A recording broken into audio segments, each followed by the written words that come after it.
Hello, and welcome to a Retro Encounter episode 103. I'm Robert Fenner. Joining me today are Mike Sollosi. Hey, everybody. And Hilary Andreff. Hi.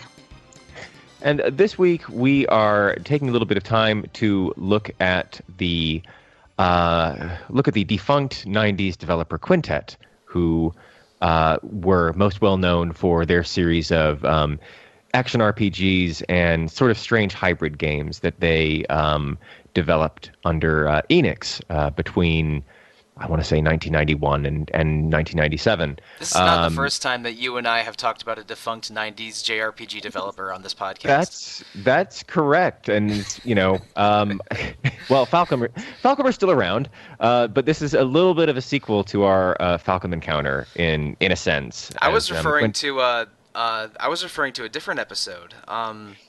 Yeah, we were talking about Produce, who also worked for Enix. Our Produce episode, Produce. Well, that episode. One of the two from a few months ago. But I mean, this is, if anything, this is Quintet is a company I'm more familiar with than Produce. So I'm very excited to be here for this episode. This is something of a trilogy, perhaps. You say that like it's going to end at 3. Yeah, who knows? Who knows what the future will hold? Only we can tell. Hilary, tell me about your experience with Quintet and what you know about them and how you came across their games. Sure. Well, I mostly noticed them along with NX when I played Illusion of Gaia back in the 90s. That was the only game of theirs that I played for quite a while. And then I went back, like, I don't know, 7 or 8 years later, played Soul Blazer and Terra Enigma, and actually played some of ActRaiser a lot more recently. ActRaiser is a very special game. I think we'll get into that in a little bit. But how about you, Mike? Tell me about your experience with Quintet. You seem quite well acquainted. It's pretty similar to Hilary's. I played Illusion of Gaia sometime in the 90s. And was a little perplexed, but quite enamored with that game for a while. And I believe I rented ActRaiser a couple of times. But then when I was pursuing playing many Super Nintendo and Super Famicom games with perhaps less than legal means, I played Terra Enigma and ActRaiser 2 and revisited ActRaiser quite a bit when I was doing all that. And I recently, 3 or 4 years ago, got the Wii Virtual Console version of ActRaiser and revisited that.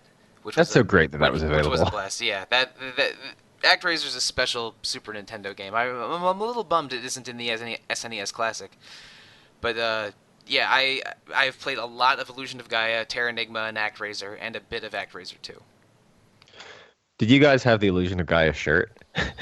Yes. I did not. I don't think my version came with a shirt. I had the shirt as well, Hilary. And awesome. Boy, I thought that I looked so cool in that shirt, and my classmates did not feel the same. Oh, no. I got a high five from so I was actually at a convention a while ago and I was wearing it, and I got a high five. Yeah, I got a high five from a really kind of like burly, muscular-looking guy who I wasn't even sure if he was an attendee, but he was like, "Yeah, that's an awesome shirt." So I could see you rocking that as an adult. Yeah. I would. I think I chewed up the front of mine and they had to go in the bin. But Oh, no. I was a shirt chewer as well. I didn't run through. I ran through T-shirts quickly as a child. Here we go. Some prepubescent angst shared here between the two of us. Yep.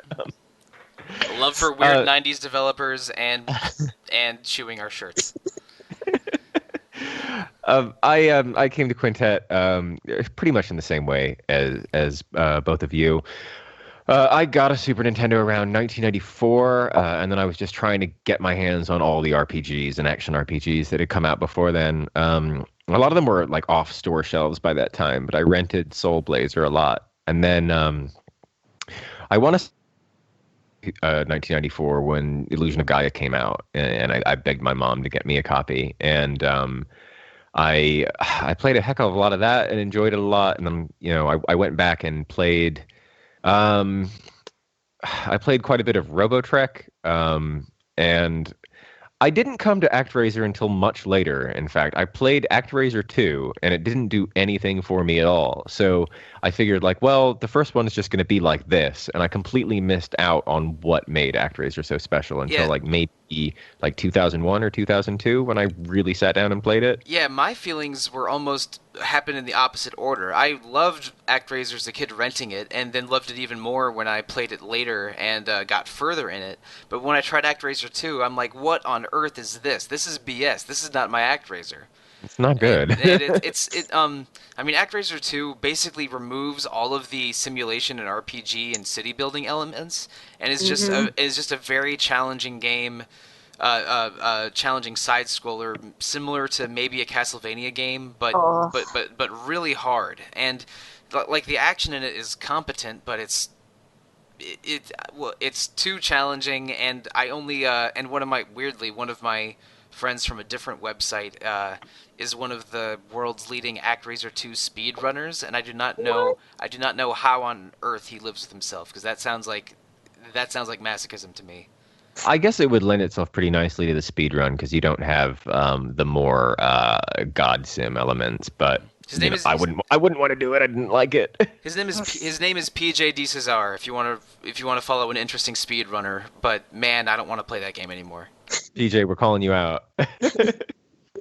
Shout outs, PJ. Um, yeah, and then like I moved to the UK in 1996, and we had a real issue here where like no RPGs came out, and I mean Square didn't have a distributor here for a long time. The first Final Fantasy game to come out here was 7, so like I brought all my RPGs with me, and then like when I went back to the States, I'd have to like go with some spending money and get the games that I wanted. But then, I was over here and it was like, oh, Terra Enigma came out. And I was like, oh, wow, this looks amazing. And I bought a copy and a converter and I couldn't get it to work. And then I was like, well, it's fine. I'll just buy a copy in America. And then like I went back and there was no Terra Enigma to be found anywhere. I went to like every store in Overland Park.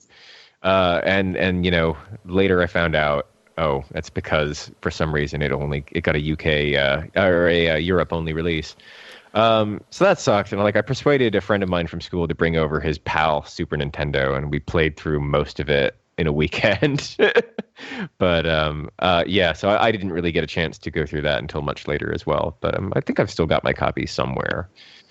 But yeah, that's Quintet. Podcast over. No.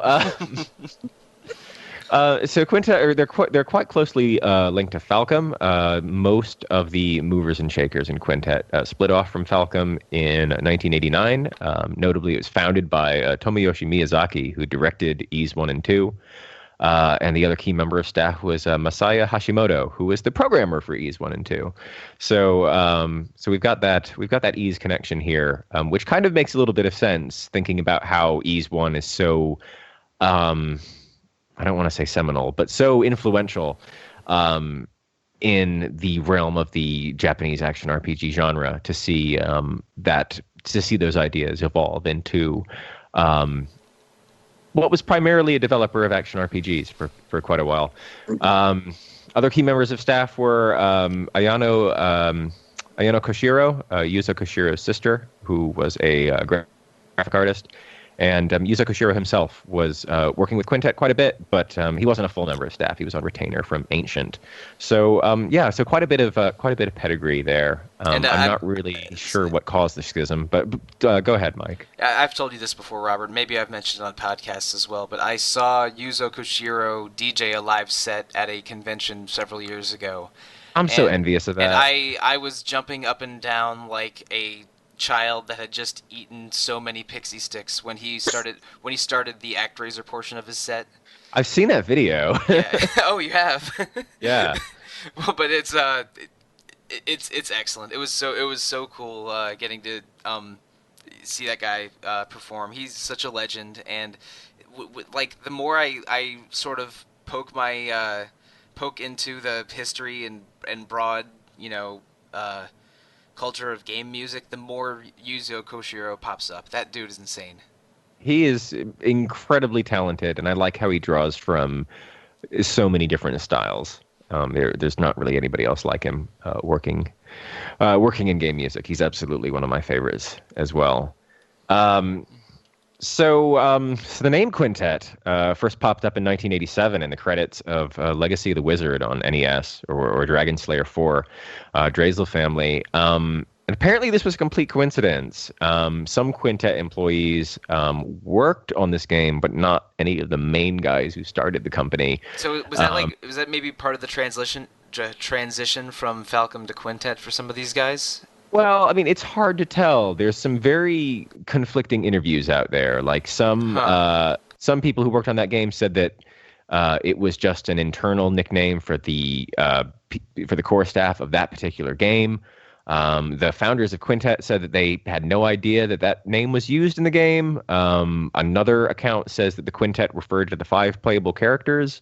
So it's hard to say, but Noriyoshi Akiba and Takahiro Ora were both high up on that game and both became programmers and graphic designers at Quintet. So who knows, really? I can't really say. I haven't the foggiest. Yeah. But moving right along, Quintet's first game was ActRaiser in 1991, which was a very, very unique game. Or 1990, in fact, that combined fantastical side-scrolling platforming, hacking and slashing with this god sim that it kind of felt like the console SimCity take on something like Populous, you know?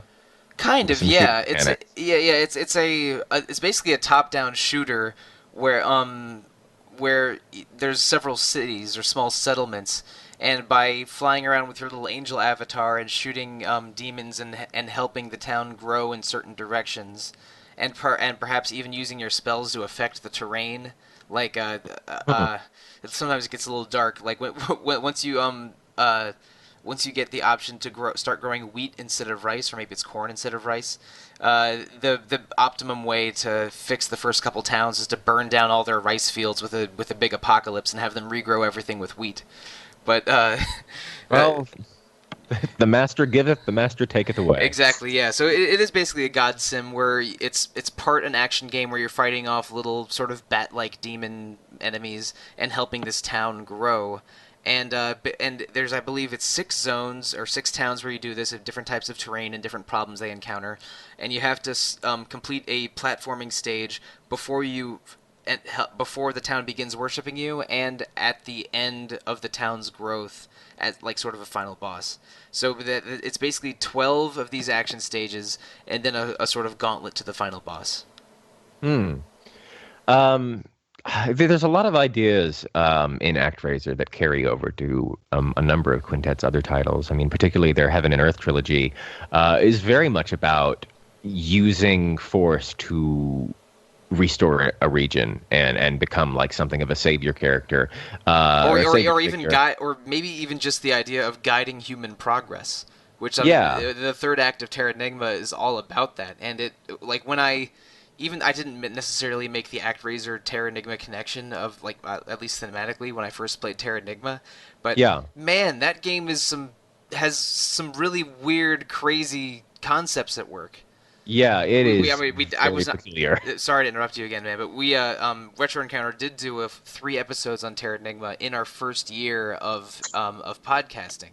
I was not on I don't think either you nor I were on those episodes. No, but, check those out, though, folks. They're really cool. Yeah, but man, there's no other game like Terra Enigma. It's completely wild. Yeah, and it's interesting because having played Terra Enigma first and then going back and seeing ActRaiser after the fact, you can really kind of see where a little bit of that inspiration came from and how they put a really big twist on it in Terra Enigma.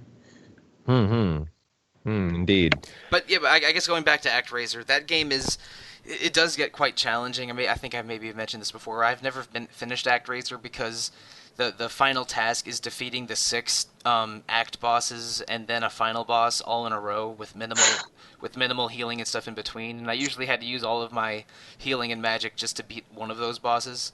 So I got to the final boss a couple times, but I've never finished the game. They did this in Illusion of Gaia as well. I can't remember if they did it in Terranigma or not. it's easier in Illusion of Gaia because I mean, Yeah.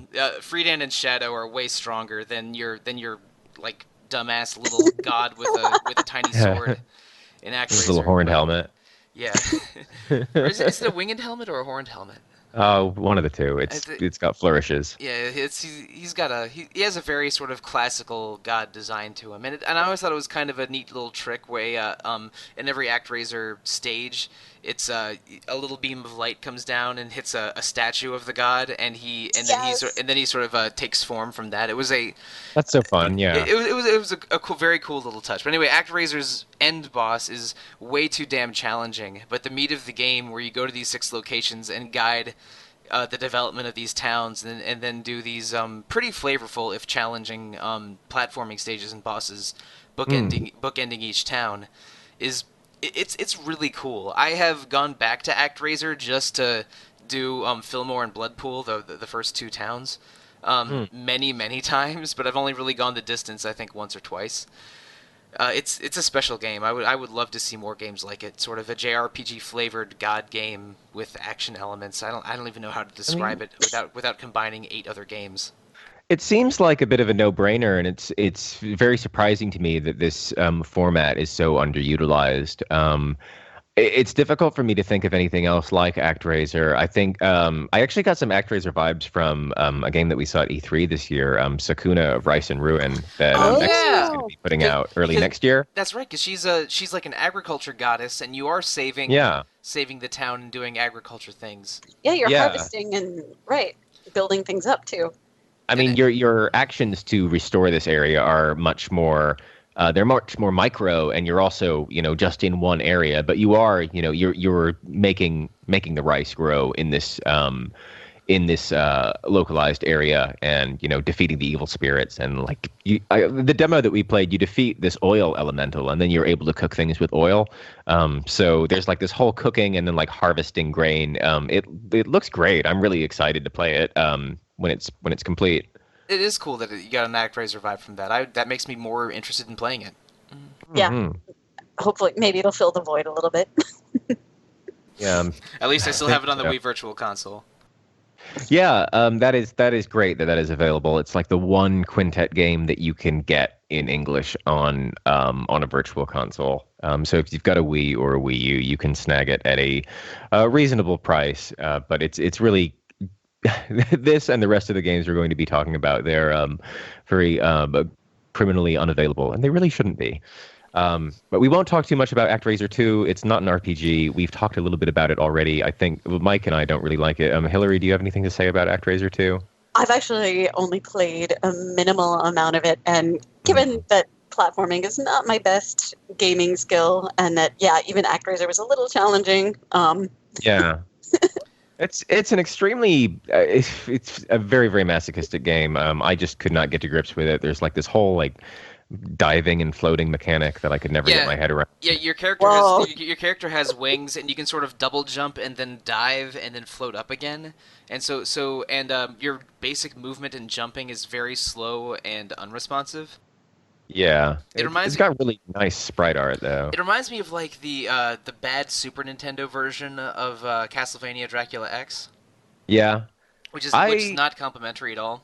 It reminds me a little bit of Demon's Crest, but Demon's Crest is a good game. Okay, I like Demon's Crest a lot, and that's more of an RPG than ActRaiser 2. So I mean, Demon's Crest is another game that's hard to get a hold of. It's such a bummer because it just feels like such a distillation and cut down of what was arguably the weakest part of ActRaiser. So I'm not sure what they were thinking there, but that's absolutely fine. It's good for speedrunning, apparently. Watching PJ do his speedruns is much more fun than actually playing ActRaiser 2. I bet it is. I love that kind of thing. But moving on to the trilogy that Quintet were arguably most well known for, the loose Heaven and Earth trilogy, as it's been dubbed by the fan base, which began in 1992 with Soul Blazer, a game that shares a lot of narrative and plot characteristics with ActRaiser. I would almost say it's just like a pure action RPG version of that style of game, or of what ActRaiser was trying to do thematically, where you're an emissary of God, and all of these locales have been overrun by demons, and people have disappeared. Society has collapsed, and you dive into these dungeons, and it feels a little bit like Dungeon Explorer in that there's these monster layers that spew out demons, and when you kill them all, you can close the layer, and that will bring somebody back into town as well as give you a stat boost. So, Mike, so you played this one a little bit after the fact, is that right? Soul Blazer, I've barely played at all. No, right. I played a lot of Illusion of Gaia and Terra Enigma, and basically no Soul Blazer. I think I played the secret Soul Blazer stage at the end of Illusion of Gaia more than actual Soul Blazer. Huh. Yeah. Hilary, you are familiar with this game, though. Yes. Basically, it does share a lot of characteristics with ActRaiser. Even the different areas, it's kind of cool. They all have themes sort of the same way ActRaiser does. Like there's a mountain, an underwater level, kind of like a nice hillside town is where you start out. And I think my favorite thing about it is actually as you're going through, because there is that mechanic with the demon's lairs, you can see all the different types of creatures and people that you bring back in all the different areas, kind of in little pieces, which is cool. It kind of has a nice build to it. What I like the most about this game, I mean, I loved it at the time just because I loved every game in this style. But what really stuck out to me and has stuck with me after all these years is I think this is the game where we first start to see this kind of ponderings on consciousness and mortality that have been in many other Quintet's games. When you bring these people back to town, it's not just people. There's animals, there's plants, and most of the time you can talk to them. And like, I think there's an occasion where like a rose has a dream, and you get this item that lets you walk in the dreams of anything that is asleep. So like you're in a plant's dream, and it's pondering what it means to be a flower growing in the ground. I remember there's this farmer who's sad because he's lost his wife, but yes, like, and you his speak wife to this goat. Yeah. And the wife was reincarnated as the goat who's in the pen right next to the house where this man is.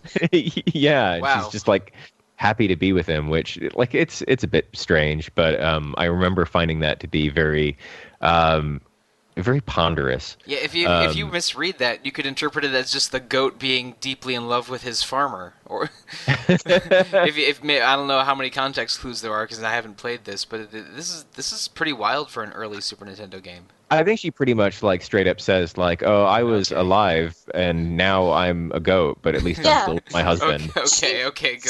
So you don't just talk to the goat and it says and there's a heart while it looks at the farmer. No. Okay, good. That's No, it's really interesting because this goat clearly remembers being human. Yeah, it's very sweet. And there's this whole town of gnomes who like they have a really short lifespan. They only live for something like a year, but their favorite thing to do is to race snails.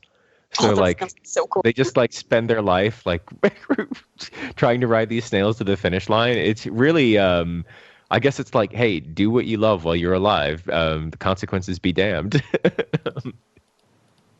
It's a fun little juxtaposition.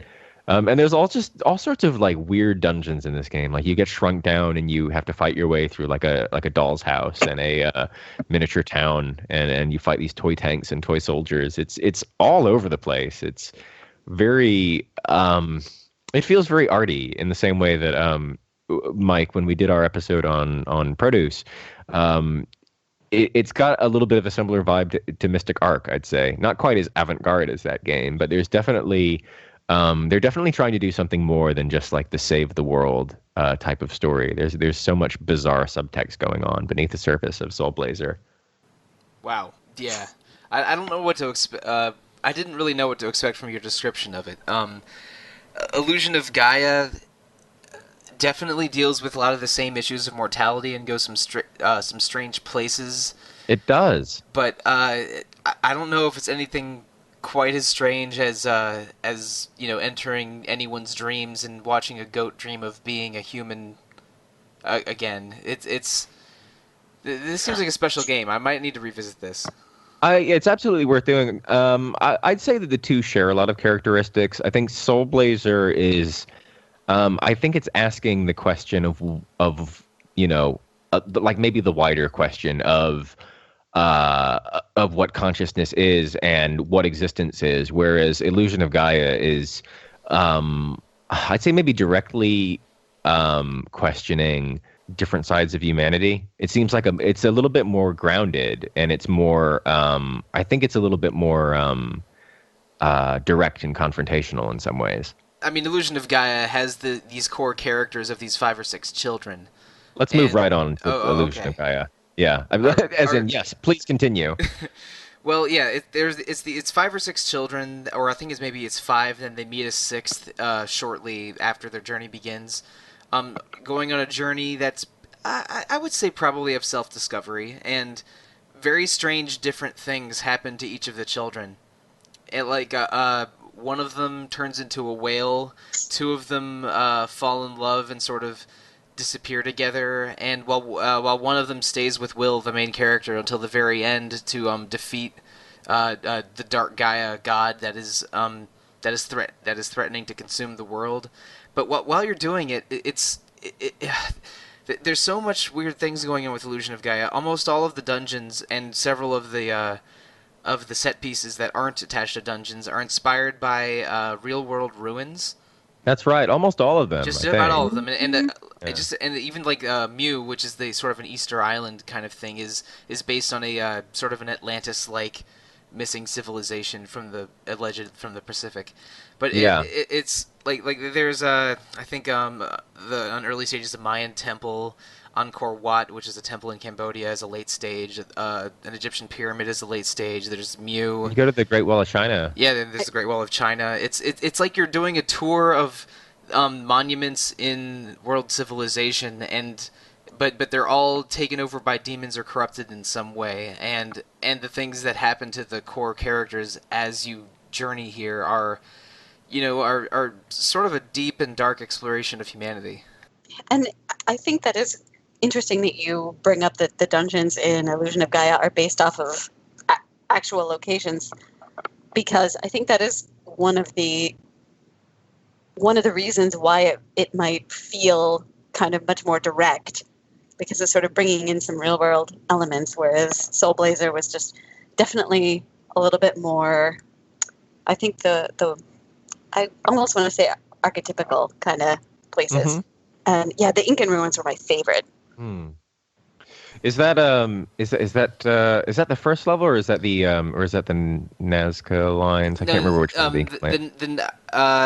The first level is it's either Incan or Mayan. I think you're right. I think it is. Oh, it is the Incan ruins. I think it is Incan. It's the ship of gold is at the bottom. Yeah, That's right. And it's very mountainous, and like your flute, even when you play your flute there, it even sort of does sort of like Andean pan flute kind of tones, but the Nazca lines are right after that, and it's not really it's not really a dungeon. It's just your team just sort of gathers and hangs out there for a while. Yeah, that's how you get the dungeon in the sky. Sky Garden. Above yeah, that's it. Right. That's it. Man, it's been so long since I played this, but I played it a lot as a kid.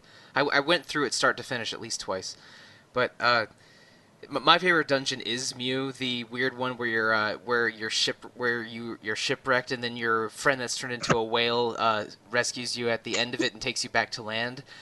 Just because it was the anime vampire couple. Yeah, it was so dark. It was real weird, and then the duo of anime vampires at the end, which are a fairly challenging boss. Oh yeah, was a really tough. Yeah, it was. That's just really memorable to me. And that's near the middle of the game and sort of represents a bit of a turning point, because starting from there, you start to sort of lose your party members one by one to strange circumstances. Oh, don't they have like?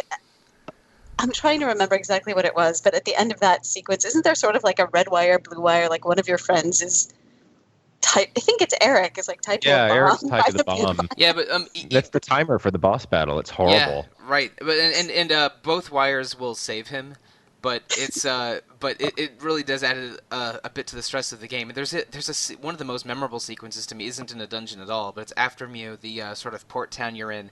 You have to play a sort of a Russian roulette game with this. Oh, Russian Glass. I love that segment. Yeah, That's yeah, so yeah, dark.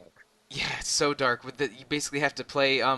I guess is it called Russian Glasses? But it's you continually have this drinking game with a local father who's trying to make money for his wife and son, and basically you have to win and watch him drink poison and die so you can get off get on a boat out of town, I think.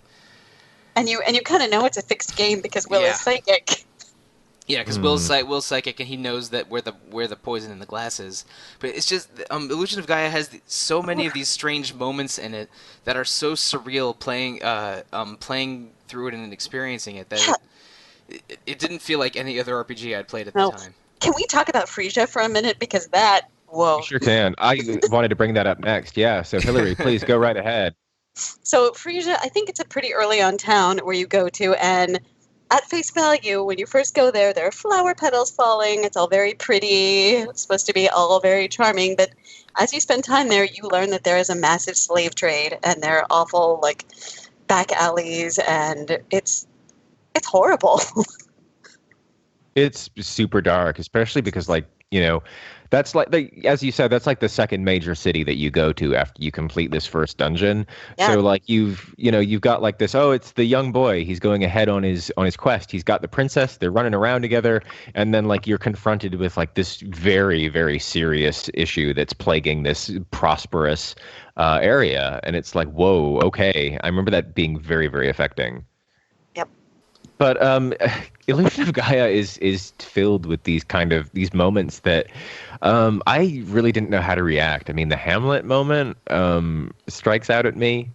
Kara's pig Hamlet, who is arguably one of your party members through much of the game, and when you end up in this on this tribal village of these starving people, he throws himself on the fire and commits suicide so everybody won't go hungry. Yeah.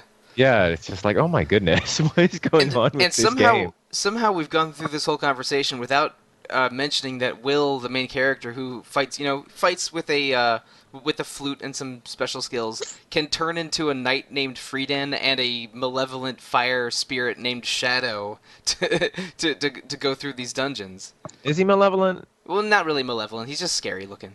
I always got kind of a malevolent vibe from Gaia.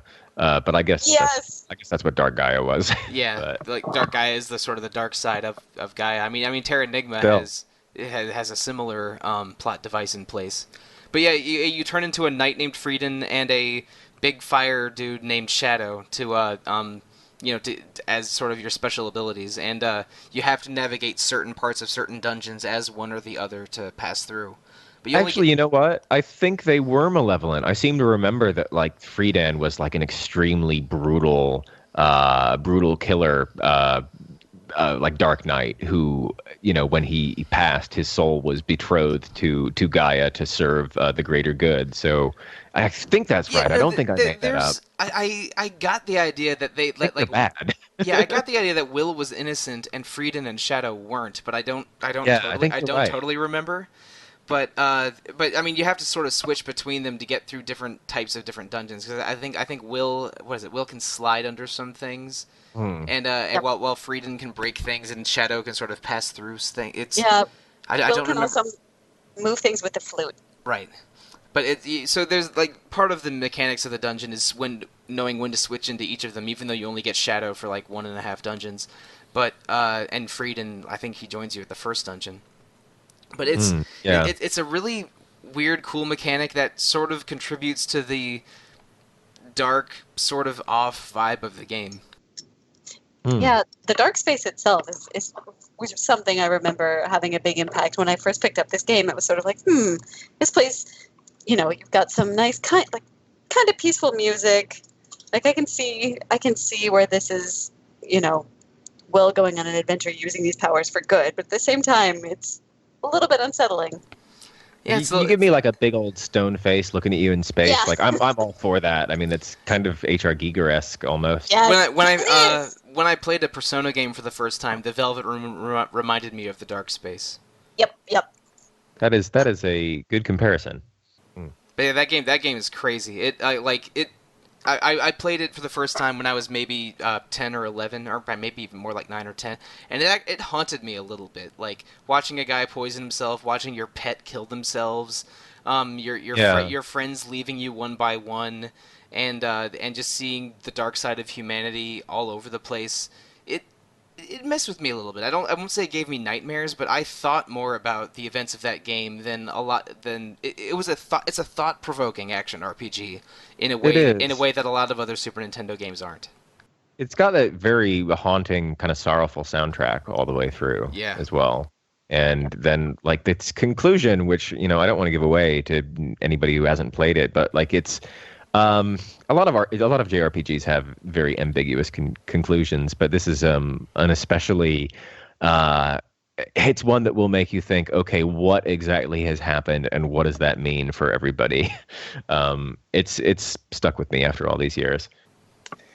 But before we move on, I want to briefly mention that this was kind of an all-star game in Japan, not unbeknownst to us. This was a big old collaboration between the notable and award-winning shoujo manga artist Moto Hagio and the speculative science fiction writer Mariko Ohara. So some high-profile ladies behind this, which was a pretty big deal, and because neither of those creators' works had been published in the U.S. at the time, and because nobody really knew what anime was in 1994. It was just another action RPG brought over by Nintendo. Come on, the first anime movie in North American theaters was 89 or 90. Yeah, I know, but the what I mean is the culture wasn't. I know. The culture wasn't as accessible or as present as it is now. In fact, I mean, depending on what circles you run in, it might seem like 1998 or 1999 when. Right. Yeah. But anyway, so that is Illusion of Gaia, unless either of you have any further thoughts on it. I did have one last thought. Yes. I really like the arc of going from Will in the town where he grew up, kind of like a straightforward adventure sort of story about him really wanting to be an explorer like his father and find his father, to just this way darker, broader story about seeing all these different faces of humanity and all these different areas of the world. It's pretty cool. It is absolutely what makes this one stand out from the crowd.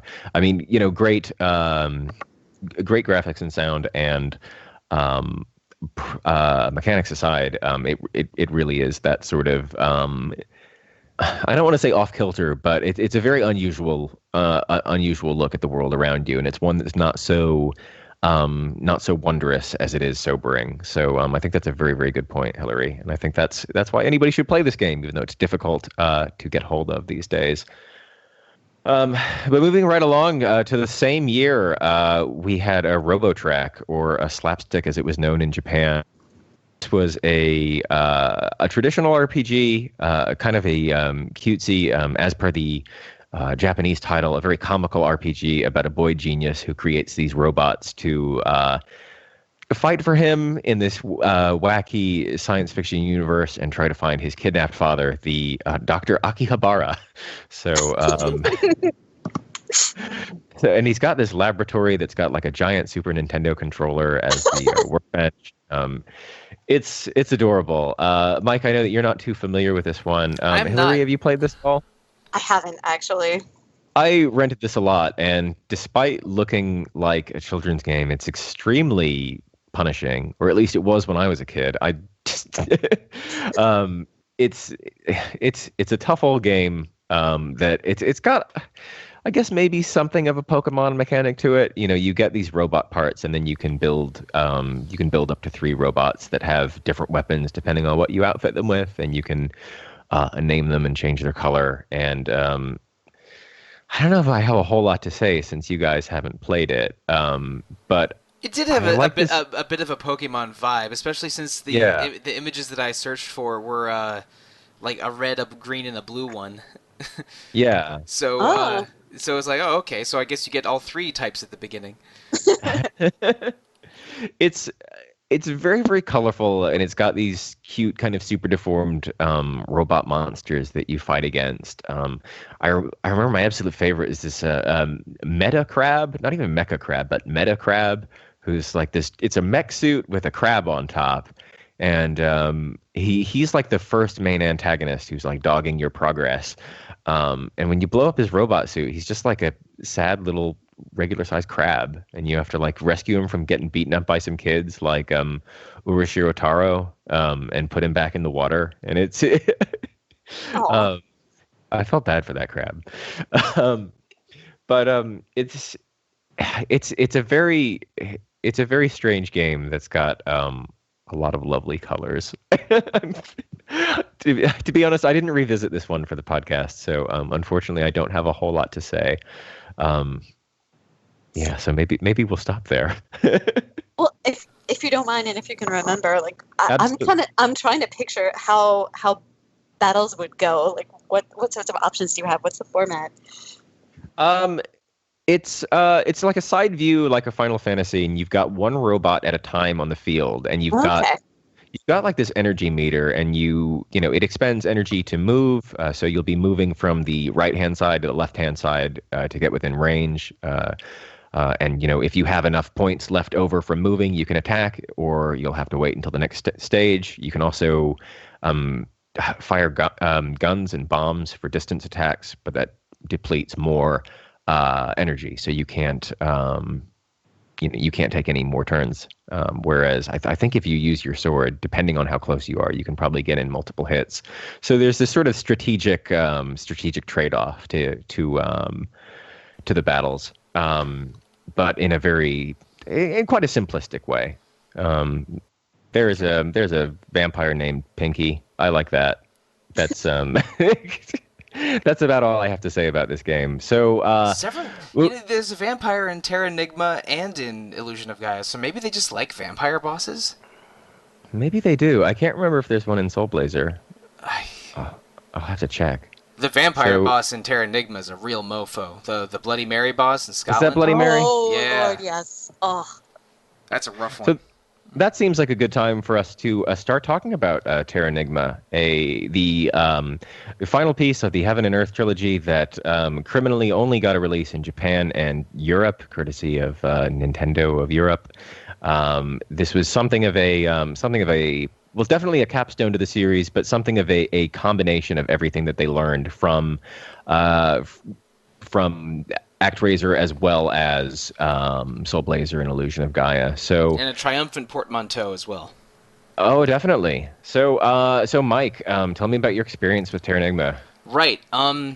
I played it when I was sort of seeking out all of the Super Nintendo and Super Famicom RPGs I missed in the early 2000s, and played it because it showed up on a list from a sketchy website and was recommended. It didn't Nobody even can be blamed for missing this one. It was just so right. unfair what happened with And this. and I didn't realize it was a sequel to Illusion of Gaia. And I wasn't even aware that Illusion of Gaia was the second in a trilogy until years after playing either of them. But it's super cool. At the beginning it feels like more like an abstract Zelda game, and you're in an underworld kind of area, and you're quote unquote reviving continents.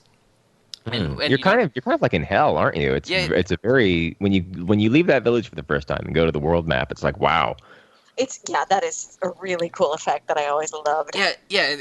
The effect of sort of being in this sort of small but circular area and seeing the sort of the edge of the screen turn or twist a little bit. That mode set. Yeah, Yeah, it right. was. Like you're. Go ahead, Hillary. Like you're what? Oh, sorry. Like you're under something. Yeah, exactly. Yeah, and it's this weird. I think I remember it seeming frozen, but it's definitely some sort of dark underworld. I mean, your little buddy is named Yomi, which I think means darkness or death or something. Isn't that right? I believe Yoma is darkness. I thought Yami was darkness and Yomi was death. Oh yeah, of course, Yami Shibai. Yeah, of Yeah, course, okay, but Yami is. I'm confusing myself, but I don't speak any Japanese. But Yeah, yeah, you're right. but yeah, Yomi is the Japanese hell in Shinto mythology. right. And well, so you're in this hellscape, and completing these 5 dungeons, like as you complete each one, it tells you that you've revived a continent, and it's unclear exactly what that means.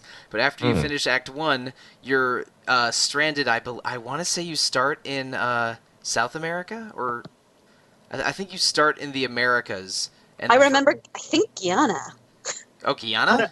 is early on. Yeah, which would be Which would be South which would be South America? Because South America. I think the first dungeon is the Amazon in Act 2. So in the dungeons in Act 2, you revive life on the planet. So first in the Amazon dungeon you revive all the plant life, and then I think in a dungeon in Canada or North America you revive all the birds, and then it's Colorado. I know Colorado. that Okay, I was that's so what it was. excited. Right, that's right. It's been a while since I played this, but I grew up like, there, so I was like, and yeah. and well, this is weird. My maternal grandmother was Guyanese, so that's why I'm a quarter South American.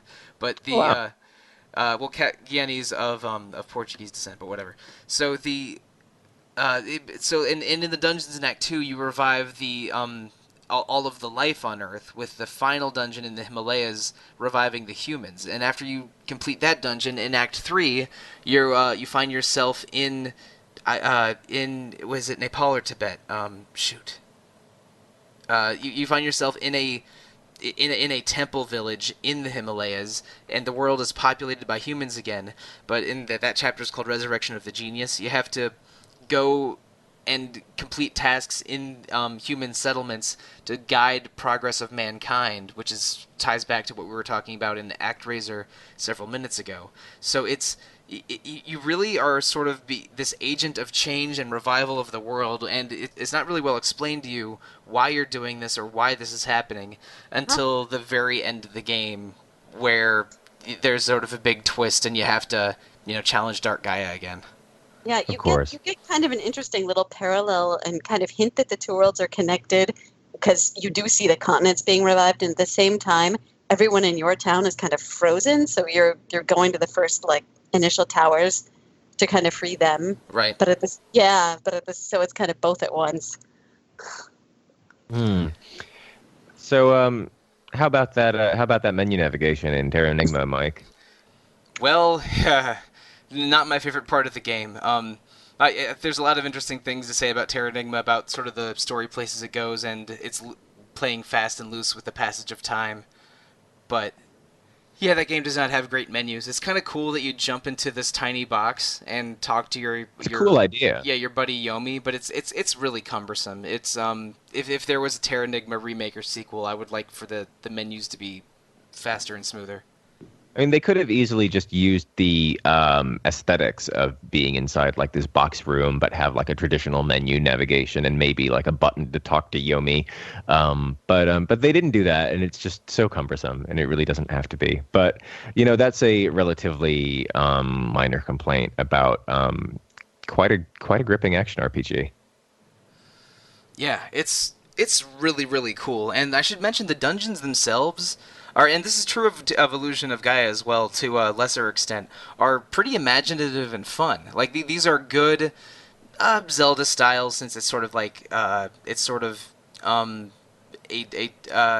top-down action with a lot of performing basic combat and puzzle tasks to move on. But the dungeons in Terra Enigma are cool and imaginative. My favorite part of the game is probably Act 2. Maybe because I'm simple-minded and just want to go through cool dungeons, but those are cool dungeons presented roughly in sequence. While Acts 3 and 4, you're going back and forth and finagling all kinds of stuff to move forward. And it wasn't always clear to me how to move forward, especially in Act 3. Yeah, that's true. Yeah, it does get very, very non-linear in the way that certain Super Nintendo RPGs did, with backtracking to no real ends. So maybe it didn't need to be quite as long as it was, but I think a lot of the notes that it hits thematically are Very striking, not quite in the same way as Illusion of Gaia, but it feels like a fitting end to this loose trilogy. Yeah, it's a really cool game. I remember the team being a little bit not confused by it, but the team being a little when they played it 2 years ago, being a little not always positive or always negative about it.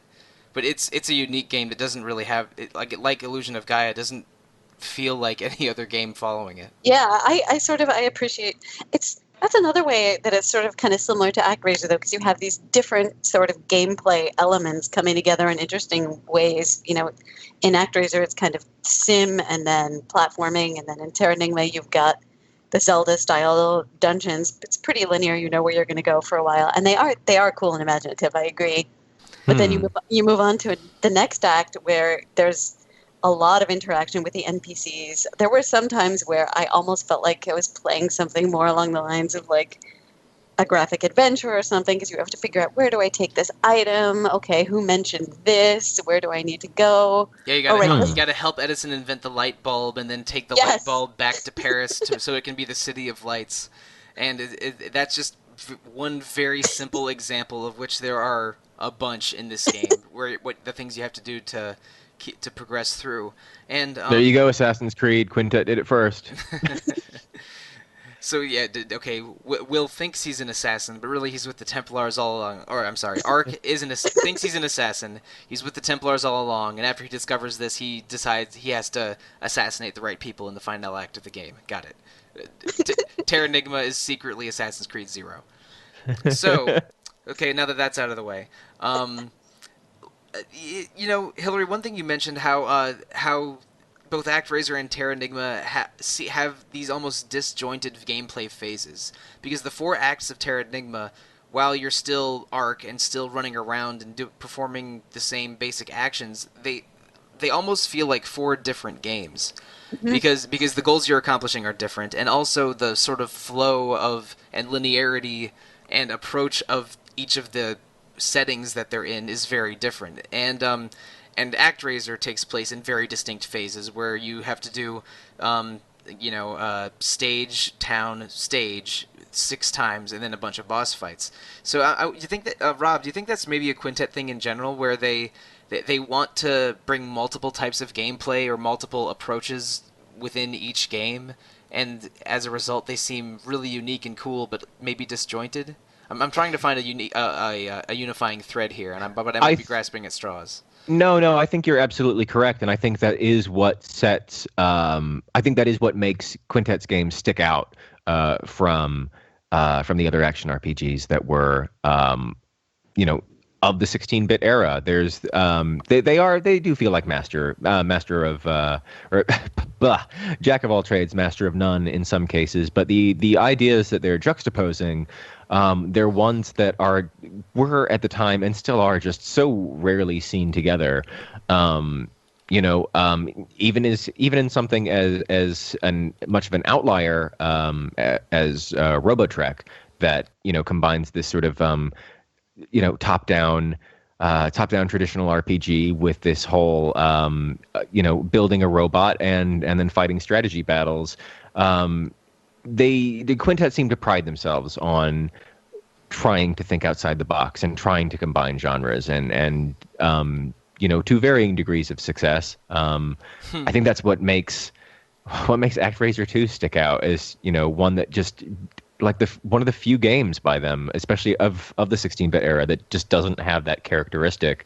It seems more and more perplexing. I wonder if there was some orders from above or something. Because if they made ActRaiser 2 similar to ActRaiser 1, but with gameplay refinements and new stages, or even if it was basically the same as ActRaiser 1, but different in a different setting, that I think it would be a much better received game than it is. I wonder if there was some kind of backstage things that or budget cuts that forced it to be what it ended up being.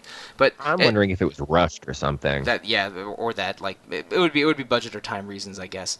But every Quintet game feels ambitious and feels like they want to blend at least 2 genres together. Absolutely. And That's absolutely true. and also feels unusually thoughtful because like the ActRaiser games are a god trying to protect and inspire his flock in a way, and the Heaven and Earth trilogy have these are unusually dark and thoughtful games, and I've used both of those adjectives quite a lot this podcast, that have these unusual themes of human progress.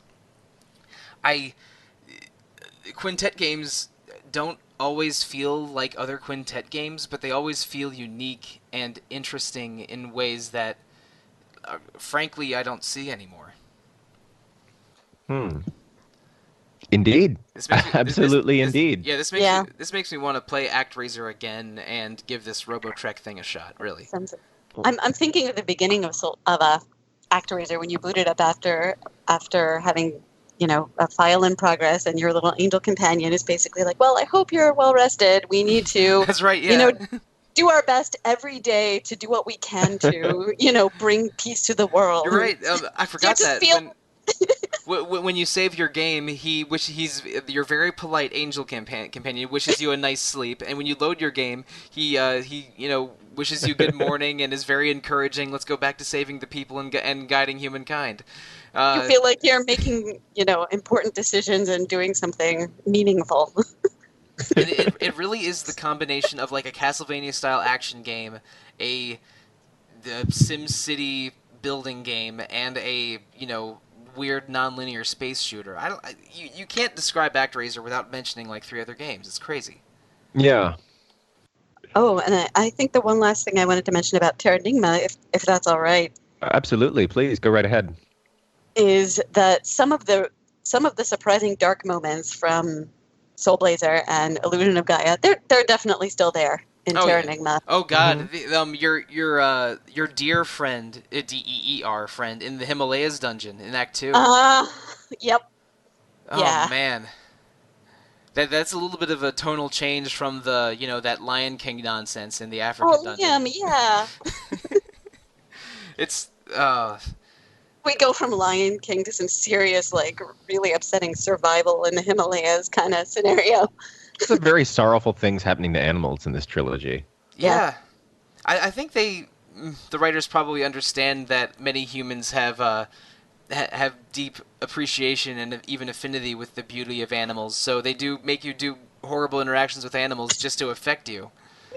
I think so. I mean, it's a way to get a reaction for sure. I mean, especially from me. I'm usually quite triggered by that kind of thing.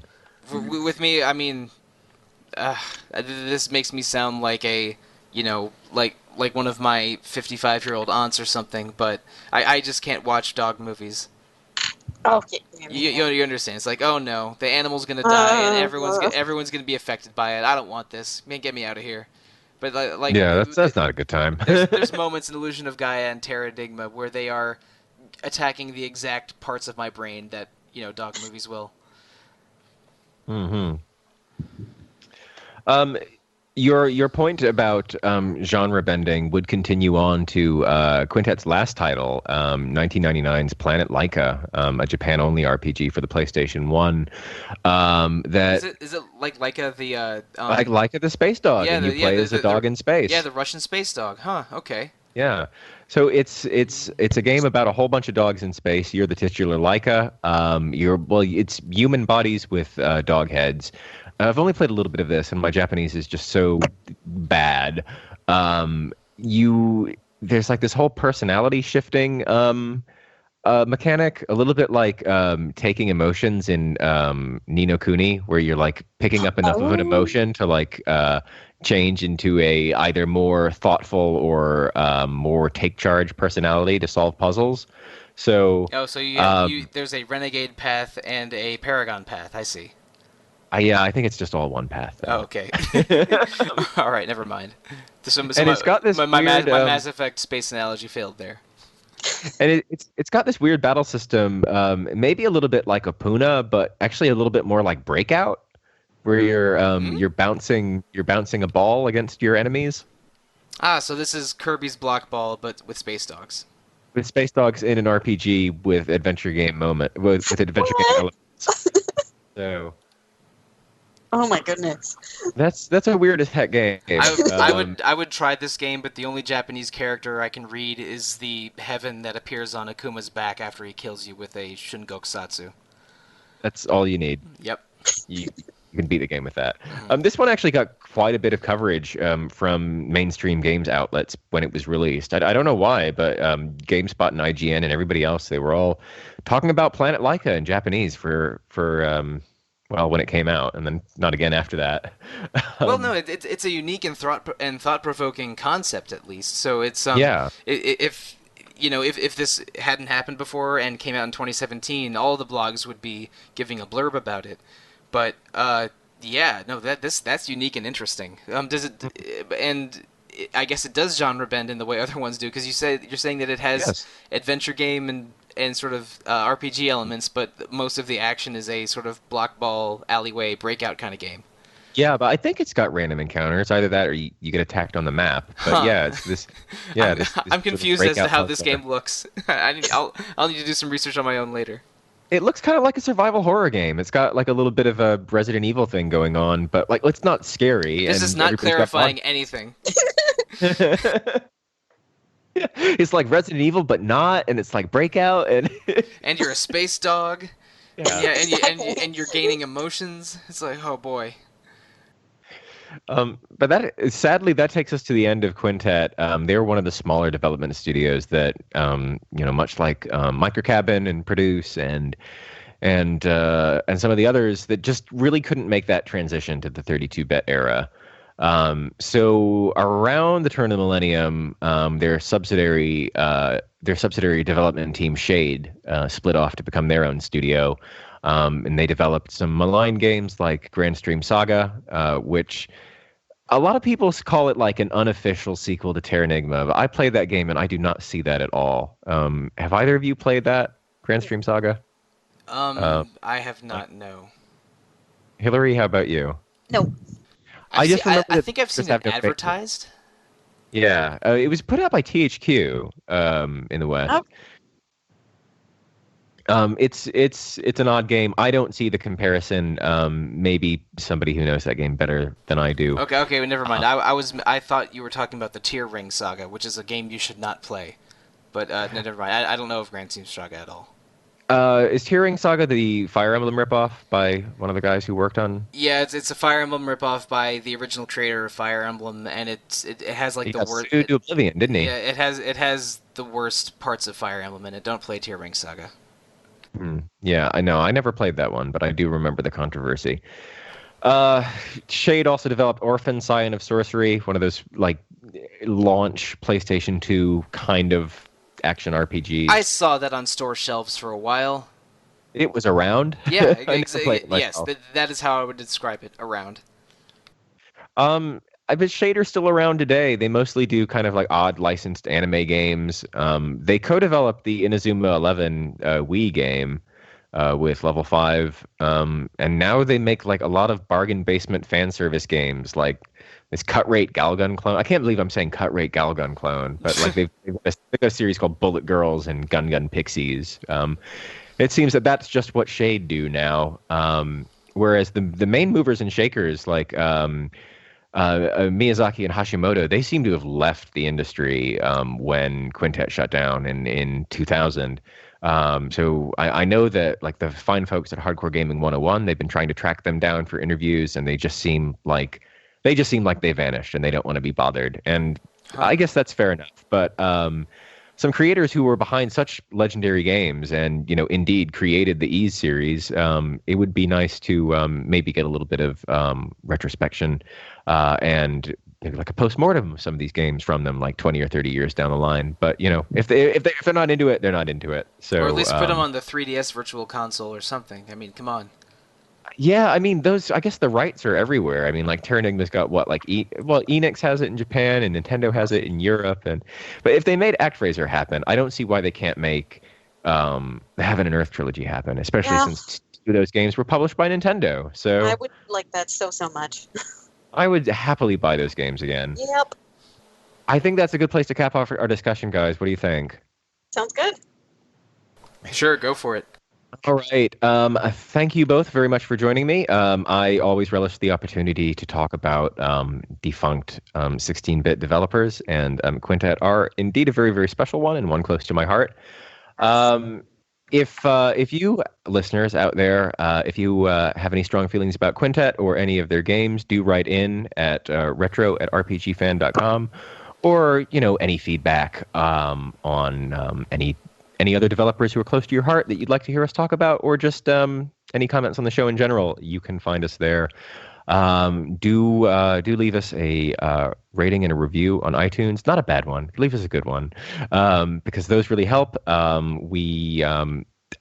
Reviews seem like such a small thing, but they really do help the podcast become more visible to listeners throughout the world like yourself. So we'd be most grateful if you could do that. Coming up next week, the Retro Crew are going to be tackling Digital Devil Saga 1, the PlayStation 2 2005 Megami Tensei title about a whole bunch of guys in a terrible world trying to figure out how they got there. And coming up after that, we've got some special surprise plans for you in November. So definitely stay tuned throughout autumn and winter. We'll have all the good stuff in the retro world coming to you. Yeah, a lot of plans are in the works, but at the time of recording this, they're still brewing, and we're not prepared to talk about them yet. By the time you're hearing this, we'll probably have the results of our poll, our public poll that went live in September or late August, if I remember correctly. So, you'll find out what that is before long, I'm sure. But I think they probably already know by now. But but at this time of recording, the poll is still live. Oh, welcome to the future. So, Hilary, where can people find you if they want to on the web? I'm EP Fire on the boards, and I'm always happy to talk about Quintet or retro games in general. Mike, how about you? Right. How people can reach me? Is that the question? That's the one. Okay, cool. Yeah, right. I am Monsoon on the forums. I'm at The Real Monsoon on Twitter. Please hit me up with any game discussion, especially if it's about Quintet or RPGs. And if you email retro@rpgfan.com, I am probably the one answering. So, yeah, keep that in mind if you decide to write in. Who wouldn't want to email this guy? Come on, listen to how friendly he is. As for me, you can find me on the boards at TownsCarMarty, and you can find me on Twitter at MissAnthroBob. And much like my two co-hosts here, if you want to talk Quintet at me, I would be absolutely thrilled to oblige. So that's us for this week, folks, and we look forward We look forward to bringing you some more episodes next week. So we'll see you again soon.